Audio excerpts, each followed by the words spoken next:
नमस्कार दोस्तों, स्वागत है आप सभी का मेरे इस YouTube चैनल दी फैक्ट पर। आज की इस वीडियो में मैं आपको भारत की 5 प्रमुख नदियों के बारे में बताऊंगा। नंबर 1, ब्रह्मपुत्र नदी। यह तिब्बत, भारत तथा बांग्लादेश से होकर बहती है। ब्रह्मपुत्र का उद्गम हिमालय के उत्तर में तिब्बत के पुरंग जिले में स्थित मानसरोवर झील के निकट होता है, जहाँ इसे यरलुंग त्संगपो कहा जाता है। तिब्बत में बहते हुए यह नदी भारत के अरुणाचल प्रदेश राज्य में प्रवेश करती है। असम घाटी में बहते हुए इसे ब्रह्मपुत्र और फिर बांग्लादेश में प्रवेश करने पर इस नदी को यमुना नदी कहा जाता है। गंगा से संगम होने के बाद इसकी संयुक्त धारा को मेघना कहा जाता है, जो कि सुंदरवन डेल्टा का निर्माण करते हुए बंगाल की खाड़ी में जाकर मिल जाती है। ब्रह्मपुत्र नदी एक बहुत लंबी नदी है, जिसकी कुल लंबाई लगभग 2900 किलोमीटर है।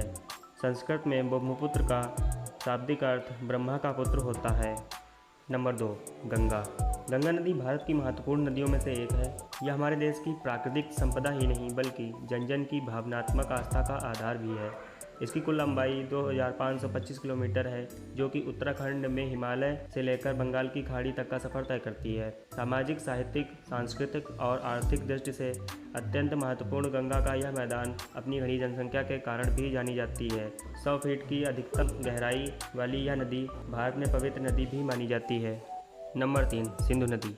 सिंधु नदी एशिया की सबसे लंबी नदियों में से एक है। यह पाकिस्तान, भारत और चीन के माध्यम से बहती है। सिंधु नदी का उद्गम स्थल तिब्बत के मानसरोवर के निकट सिंध का बाब नामक जलधारा माना जाता है।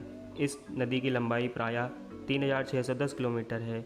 यहाँ से यह नदी तिब्बत और कश्मीर के बीच बहती है। नंगा पर्वत के उत्तरी भाग से घूमकर यह दक्षिण पश्चिम में पाकिस्तान के बीच से गुजरती है और फिर जाकर अरब सागर में मिलती है। इस नदी का ज़्यादातर अंश पाकिस्तान में प्रवाहित होता है। यह नदी पाकिस्तान की सबसे लंबी और राष्ट्रीय नदी है। नंबर 4, महानदी। महानदी छत्तीसगढ़ तथा उड़ीसा अंचल की सबसे बड़ी नदी है। प्राचीन काल में महानदी का नाम चित्रोत्पला था। महानंद एवं नीरोत्पला भी महानदी के ही नाम हैं। महानदी का उद्गम रायपुर के समीप धमतरी जिले में स्थित सिहावा नामक पर्वत श्रेणी से हुआ है। महानदी का प्रवाह दक्षिण से उत्तर की ओर है।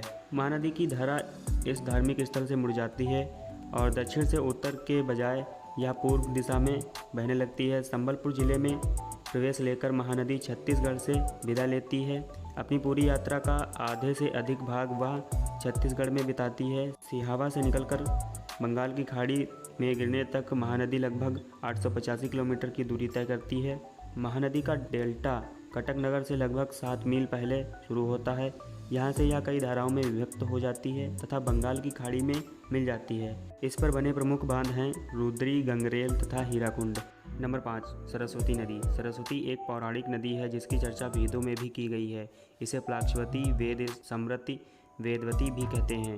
ऋग्वेदों में सरस्वती का अन्नवती तथा उदकवती के रूप में वर्णन आया है। यह नदी सर्वदा जल से भरी रहती है और इसके किनारे अन्न की प्रचुर उत्पत्ति होती है। इसकी कुल लंबाई लगभग 1600 किलोमीटर है। कहते हैं यह नदी पंजाब में सिरमौर राज्य के पर्वतीय भाग से निकलकर अंबाला तथा कुरुक्षेत्र, पटियाला राज्य में प्रवेश होकर सिरसा जिले की दशद्वती में मिल गई थी। प्राचीन काल में इसे सम्मिलित नदी यह भी कहा जाता है कि प्रयाग के निकट तक आकर यह गंगा तथा यमुना में मिलकर त्रिवेणी बन गई।